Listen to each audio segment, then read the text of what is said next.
বইমেলার শেষ দিন, বইমেলা যেন ভীষণ রঙিন, কারণ চারপাশ জুড়ে আজকে পাঠক এবং দর্শনার্থীর সংখ্যা কিন্তু অনেক বেশি। সেই গল্পই হবে আজকে। তবে তার আগে সবাইকে স্বাগত জানাচ্ছি। আপনারা দেখছেন মিনিস্টার ফ্রিজ বর্ণমালার বইমেলা এবং আপনাদের সাথে আছি এতদিন যে মুখ দুটোকে আসলে দেখেছেন, সহ্য করেছেন। আমি নীল মাহবুব এবং আমার সাথে আছে জিনিয়া কবি সূচনা। আমরা ছিলাম আপনাদের সাথে পুরো মাস জুড়ে এবং আজকেই শেষ দিন, এবং পুরো বইমেলাটা আসলে কেমন গেল সেই গল্পটাই আজকে আমরা করতে চাই। এবং আমাদের সাথে আছেন একজন সাংবাদিক, একজন উপস্থাপক, তানজিলা খান মিম। মিম, সুন্দর লাগছে দেখতে। ধন্যবাদ নীল ভাই, আপনাদের দুজনকেও সুন্দর লাগছে খুব। আচ্ছা, এই যে দীর্ঘ একটা মাস মানে এই যে বইমেলা কাভার করা হয়, বইমেলার প্রত্যেকটা অলিতে গলিতে হাঁটা হয়, লেখকের সাথে কথা হয়, এবারের বইমেলাটা আসলে কেমন ছিল? এবারের বইমেলায় আমরা যারা প্রতি বছর এবং পুরোটা মাস জুড়ে থাকি, তাদের কিন্তু মেলা শুরু হওয়ার আগে একটা উদ্যম কাজ করে, মেলা আসছে। আবার মেলার মাঝামাঝি সময় আমি জানি না আপনাদের হয় কিনা, আমার একটু জীবনে চলে আসে। প্রতিদিন একই রুটিন, একই সাজগোজ, শাড়ি পরতে হয়, একটু ঝঞ্ঝাট লাগে। তারপরে আবার শেষ দিকে এসে আসলে মন খারাপ হয়ে যায়, মেলা শেষ হয়ে যাচ্ছে। তো এবারও আসলে শেষের দিক থেকে এরকমই লাগছিল, মেলাটা শেষ হয়ে যাচ্ছে।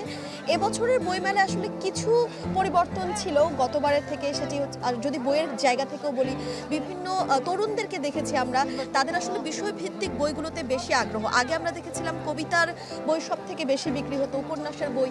এবারে কিন্তু আসলে প্রবন্ধ, বিশেষ করে জুলাইয়ের গণ অভ্যুত্থানের যে বইগুলো লেখা ছিল, সেগুলোর প্রতি আসলে পাঠকদের একটা অন্যরকম টান ছিল।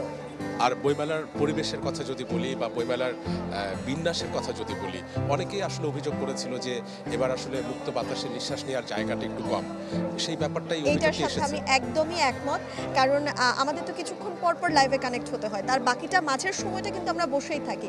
এত পরিমাণের ধুলোবালি, এবং প্রতিবারই হয় কি 10-15 দিনের পরই আমার জ্বর ঠান্ডা একটা চলে আসে, কারণ এত ধুলোবালি। মনে হয় যে আসলে পানি দেওয়া হচ্ছে না, বিন্যাসটা ঠিকঠাক মতো হয়নি, আলাদা করে যে আপনি একটু বিশ্রাম নেবেন সেরকম আসলে কোনো পরিবেশ থাকে না, ছিল না। এবছর আসলে বিশেষভাবে চোখে পড়েছে।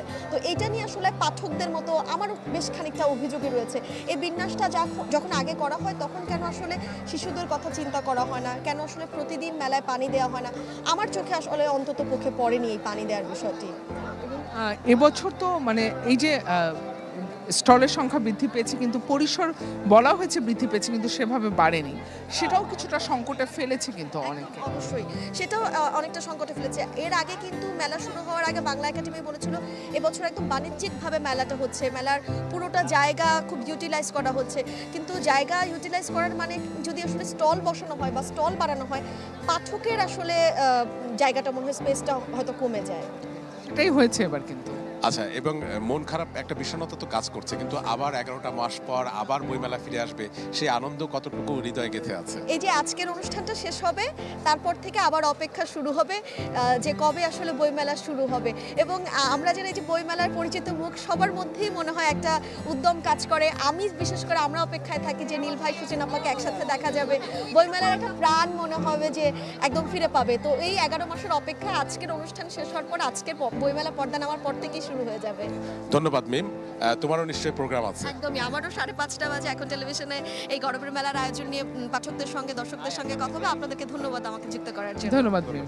ধন্যবাদ। আমরা আসলে কথা বলছিলাম, একজন সাংবাদিকের চোখে আমরা আসলে জানবার চেষ্টা করছিলাম, এবং এই মুহূর্তে আমাদের সাথে একজন লেখক আছেন মুম রহমান, এবং সাথে প্রকাশক আছেন আজাদ ভাই আছেন, ক্রিয়েটিভ ঢাকার প্রকাশক। আমরা একটু মুম রহমানের কাছে প্রথমে যাই, যে মুম রহমান, একটু জানতে চাই যে বইমেলায় তো প্রতিদিনই আসা হয়েছে, আপনি এবারের বইমেলায় আসলে কেমন লাগলো আপনার কাছে?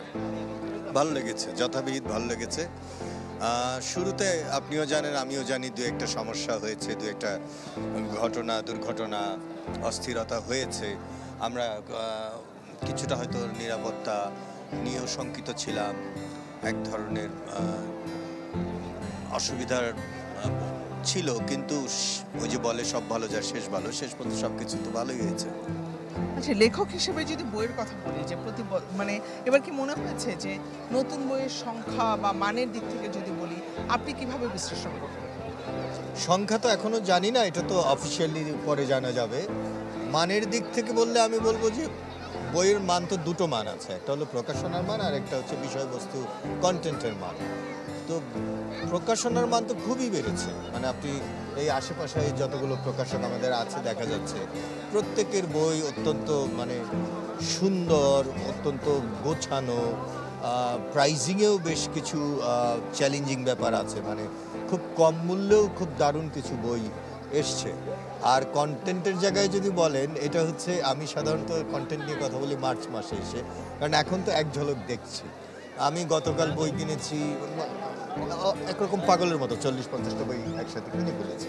তো এগুলো এক ঝলক দেখে, সূচনা দেখে, সূচিপত্র দেখে যা মনে হয়েছে, ভালো লেগেছে, কিনে ফেলেছি। বইয়ের নাম দেখে, লেখকের নাম দেখে, এখন বাকি পর্যালোচনা তো পরবর্তীতে করব। আচ্ছা, সেই জায়গায় আমার একটি প্রশ্ন, এই যে বইয়ের নাম দেখে, লেখকের নাম দেখে আপনি বই কিনছেন, মানে সেই ক্ষেত্রে প্রকাশক যারা আছে তাদেরকেও আসলে উচিত যে যে বইটি বের হচ্ছে সেই বই নিয়ে আসলে ডিজিটাল প্ল্যাটফর্ম এখন আছে, যেটা মানুষের হাতে হাতে মুঠোফোন, মানে সেই জায়গায় আসলে প্রচার কিংবা প্রচারণা চালানো। মানে আমার মনে হয় যে নীল, আপনি আমার মনের কথাটা টান দিয়ে বের করে নিয়ে আসছেন। এটা আমার একটা দুঃখের জায়গা, আফসোসের জায়গা, যে অনেক স্মার্ট প্রকাশক, অর্থাৎ মজবুত প্রকাশক, 20 বছর 30 বছর পুরনো প্রকাশককেও দেখেছি, অনেক তরুণকেও দেখেছি, এই বইটা নির্মাণের একটা বাজেট তার আছে, কিন্তু এই বইটাকে নিয়ে যে প্রচার প্রসারণার জায়গা, সেটা অনলাইনে হোক অফলাইনে হোক, সেটা কিন্তু খুব একটা বেশি নেই।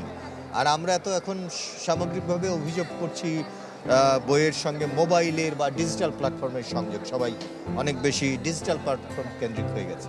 সেইটা যদি হয়, বইকে ওইটার মধ্যে ঢুকিয়ে দিতে পারলে তো আরও বেশি ভালো।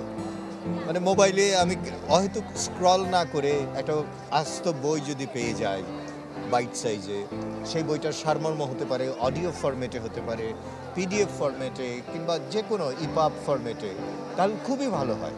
দারুণ। এবং ওইটা থেকে কিন্তু আমরা প্রকাশকের কাছে চলে আসতে চাই, এবং এখানে দেখছি যে ক্রিয়েটিভ ঢাকার প্রকাশক আমাদের সাথে আছে, এবং তার এবারের বইমেলায় আসা নতুন বইগুলো কিন্তু এখানে আছে। একটু আপনার কাছে জানতে চাই যে মুম রহমান যেটি বলছিলেন, প্রথমে আসলে ওই বিষয়ে যায় যে লেখকের জন্য বাজেট আছে, বই বের করার জন্য বাজেট আছে, কিন্তু এই বইগুলো পাঠকের কাছে পৌঁছানোর জন্য যে ডিজিটাল প্ল্যাটফর্ম, মানে সেই বাজেটটা কি আপনারা রাখেন? না রাখলে কবে রাখবেন?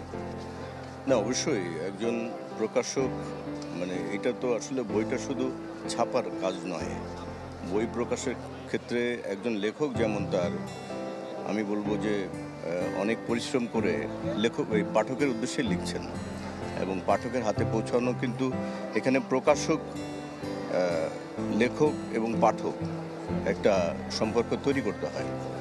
তো মুম রহমান যেটা বললেন, এটা খুব দরকার প্রকাশক হিসেবেও এটা প্রচারণা চালানো। কিন্তু আমি একটু আগে যে কথাটা বললো যে মানসম্মত বই, আমি মনে করি যে ছাপার কাজ, মানে একটা লেখা লিখলেই লেখা হয়ে যাচ্ছে না, বা ছাপলেই একটা বই হয়ে যাচ্ছে না। মানসম্মত বই তৈরি করতে গেলে একটা ভালো পাণ্ডুলিপি নির্বাচন করা, সেটা ভালো সম্পাদনার কাজটা করা, ডিজাইনিং কি হচ্ছে, প্রোডাকশন কোয়ালিটি কি হচ্ছে, সেগুলোর উপর কিন্তু নির্ভর করছে একটা ভালো বই। আর আমি যেমন আপনাদের এবারের মিডিয়াতে তো অনেকভাবে বইমেলার সংবাদগুলো এসছে, সেখানে আমি বলবো আপনারাও কিন্তু অনেক বইয়ের প্রচার করছেন। আপনারা নিজেরাও কিন্তু বুঝতে পারবেন যে কোনটা মানসম্পন্ন বই বা মানহীন বই কোনটা। আমার মতে মানহীন বইগুলো যদি প্রচার হয়, সেগুলো কিন্তু অনেক ক্ষেত্রে ভালো বই অন্তরালে থেকে যাচ্ছে, সেগুলো ওটা বাছাই করে প্রচার করা দরকার। আমরা চেষ্টা করছি ক্রিয়েটিভ ঢাকা থেকে সবসময় মানসম্পন্ন বই বের করার, যেগুলো মানুষের কাজে লাগে। এবার কি কি বই বের হলো ক্রিয়েটিভ ঢাকা থেকে? ক্রিয়েটিভ ঢাকা থেকে এবার 9টি নতুন বই এসছে। তার মধ্যে আমি একটা বই দেখাতে পারি আপনাকে, এখানে খুবই ইম্পর্টেন্ট বই। আমরা চেষ্টা করছি বিভিন্ন ধরনের বই বের করতে, যেমন এই বইটার নাম অনন্য মানুষ। এটা লেখা হচ্ছে অটিজম ও বিশেষ চাহিদা সম্পন্ন মানুষের জন্য কার্যকরী রেসিপি, লিখেছেন সৈয়দা শারমিন আক্তার। উনি আমাদের দেশের একজন অভিজ্ঞ পুষ্টিবিদ। এই বইটি এমন কিছু রেসিপি আছে যে খাবারগুলোর মাধ্যমে কিন্তু অটিজম বা যারা বিশেষ চাহিদা সম্পন্ন মানুষ আছে তাদের অনেক উপকার করবে, মানে তাদের অনেক উপকার হবে। এবং এরকম অনেক বই আসলে দেখতে পাচ্ছি, আমরা বইগুলোর নাম আমরা বলে দিচ্ছি, কিন্তু একটা প্রশ্ন আপনার কাছে এই মুহূর্তে করতে চাই, সেটি হচ্ছে যে বিকিকিনির গল্পটা এবার কেমন ছিল? এবারের বিক্রিটা আসলে খুবই কম্পিটিটিভ, খুবই প্রতিযোগিতামূলক হয়েছে। আমার মনে হচ্ছে এবছর আশানুরূপ বিক্রি হয়নি, কারণ আমি দেখেছি এবছর অনেকেই ঘুরতে এসেছেন, অনেকে ছবি তুলছেন। আমার স্টলে তো আমি দেখছি যে এখানে টিকটক হচ্ছে, নানান ধরনের ভিডিও হচ্ছে, বই নিয়ে ছবি তুলছে, কিন্তু অনেক ভালো ক্রেতা বা যে পাঠক অরিজিনাল তারও কিন্তু মানে দেখা যাচ্ছে যে তাকেও বিঘ্ন সৃষ্টি করা হচ্ছে। তো যারা এসছে বই মেলায়, এটা তো সার্বজনীন মেলা, এখানে কিন্তু বই কিনলে ভালো লাগবে। গত বছরের তুলনায় আমাদের বিক্রি বছর আরও একটু বেশি আশা করেছিলাম, কিন্তু আশানুরূপ বিক্রি হয়নি। তাতে আমরা অখুশি না, আমরা চাই যে ভালো বই মানুষ খুঁজে কিনুক। ধন্যবাদ, আমরাও সেটা চাই। এবং সূচনা, তোমার সাথে কে আছে? নীল, আমি অয়ন তরফদারের সাথে কথা বলছিলাম, বইয়ের সাথে যিনি ভ্রমণ করেন, এবং নিশ্চয়ই আমাদের সময় একেবারেই শেষ।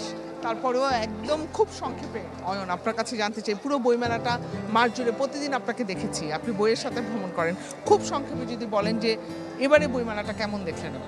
বইমেলা অনেক সংখ্যা থেকে শুরু হয়েছিল, কিন্তু তারপরেও আমরা বইমেলা জুড়ে অনেক মানুষজনদেরকে দেখেছি, এবং আমার মনে হয় শেষ দিনে এসে একটু বিষণ্ণতা ভর করেই, কিন্তু সবচাইতে ভালো বিষয় যেটা লেগেছে মানুষের প্রাণবন্ত উপস্থাপনা, মানুষের এখানে পুরো মেলা প্রাঙ্গণে অবস্থান এবং বইমেলাকে উদযাপন করা, নানা বর্ণের নানা গোত্রের মানুষ, বয়সের মানুষ। দারুণ অয়ন, আপনাকে অনেক ধন্যবাদ। আমাদের সময় একদমই শেষ পর্যায়ে, এবং আসলে নীল যেমনটি বলছিল অয়ন তরফদার, যে আসলে বইমেলাটা উদযাপন করেছে মানুষ, সব শঙ্কা, সব ভয়, সব কিছু কাটিয়ে। আমরা নানা কিছু ছিল এবার বইমেলা শুরু হবার শুরুতেই, কিন্তু সব কিছু ছাপিয়ে কিন্তু বইমেলাটা ভালোভাবেই হয়েছে বলা যায়। এবং বাংলা একাডেমি যে সুষ্ঠুভাবে বইমেলাটা শেষ করতে পারছে, এই কারণে কিন্তু বাংলা একাডেমিকেও একটা সাধুবাদ দেওয়া প্রয়োজন। তবে প্রতি বছর বইমেলায় যে অভিযোগগুলো থাকে, আমরা সেই অভিযোগগুলোর পুনরাবৃত্তি আসলে বইমেলাতে দেখতে পাই। আমরা বাংলা একাডেমির কাছে আসলে সেটাই বলতে চাইবো যে বাংলা একাডেমি যেন এই অভিযোগগুলো আসলে কর্ণপাত করে, এবং আগামী যে বইমেলাটা আসবে সেই বইমেলায় যেন এই ধরনের গুছিয়ে ওঠে। এবং আমরা আসলে সত্যি দৃষ্টি আকর্ষণ করছি, এই যে ইটির বিভিন্ন বিষয় আছে নীল, অ্যাক্সিডেন্ট হতে পারে, অনেক শিশুরা আসে বইমেলায়, এই বিষয়গুলো যেন বারবার তারা সচেতন হন, এই কথাটি আমরা বাংলা একাডেমিকে বলতে চাই। এবং এই পুরো বইমেলা জুড়ে যারা আমাদের সাথে ছিল, যারা মিনিস্টার ফ্রিজ বর্ণমালার বইমেলার পেছনে ছিল, যে ক্যামেরা পার্সন ছিল, ব্রডকাস্ট ছিল, আমাদের প্রডিউসার ছিল, তাদের সবাইকে আসলে ধন্যবাদ দিতে চাই। কারণ তাদের যে কষ্ট, সেই কষ্টের ফসল হিসাবে এই বইমেলার ছোট ছোট গল্পগুলো খুব অল্প সময়ের মধ্যে আপনাদেরকে আমরা জানাতে পেরেছি। কারণ একটি গল্প বা একটি আয়োজন আসলে অনিয়ার হওয়ার জন্য অনেক কাঠখড় আমাদের দুজনকে সামনাসামনি দেখা গেলেও, এমনকি যারা ডিজিটাল প্ল্যাটফর্মে কাজ করছে তাদেরকেও সাধুবাদ জানাতে চাই, ব্রডকাস্টে যারা কাজ করছে, নীল তো বললোই, সবার কথা আমরা বলতে চাই, সবাইকে আমাদের কৃতজ্ঞতা যে আমাদেরকে দেখা গেলেও কিন্তু আমাদের পেছনে কিন্তু পুরো একটা টিম কাজ করে। এবং পাশাপাশি যারা মেকআপ আর্টিস্ট আছে তাদেরকেও, এবং যারা আমাদের পোশাক স্পন্সর করেছে তাদেরকেও ধন্যবাদ। সবাই ভালো থাকবেন। আজকের মতো, এই বছরের মতো আসলে বিদায় নিচ্ছি। আগামী বছর বইমেলায় আবারও ফিরে আসবো, কথা দিচ্ছি।